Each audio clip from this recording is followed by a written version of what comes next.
Umusaza mwaramutse neza.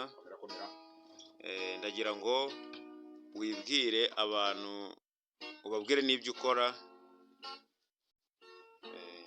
Ufite umwanya nta kibazo. Usanzwe ucuranga gitari, umaze igihe kingana iki ubikora? Ubundi urabikunda? Wigeze kubigeragezaho? Bimeze bite? Gitari nyamaze igihe kinini cyane, nayize kera. Ndayikunda koko.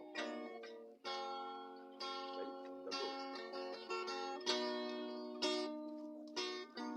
Nese umusaza, urasaba iki abanyarwanda muri rusange bakurikira? Urabona ubana n'ubumuga kandi umuziki urawumva neza cyane. Wagira icyo usaba abanyarwanda ushaka kwagura umuziki wawe?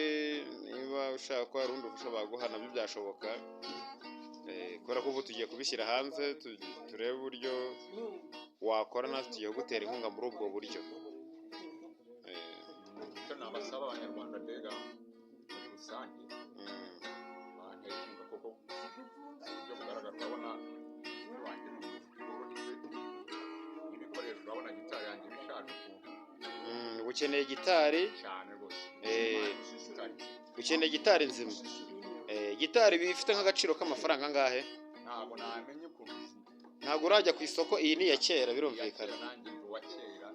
Abantu rero bakope bashobora kubireba cyane bakaza gukorera umusaza wamuremera amatike atandukanye. Nta kibazo muze, nanjye ngiye kubigufashamo nta kibazo. Ntaribi. Imana ikurinde.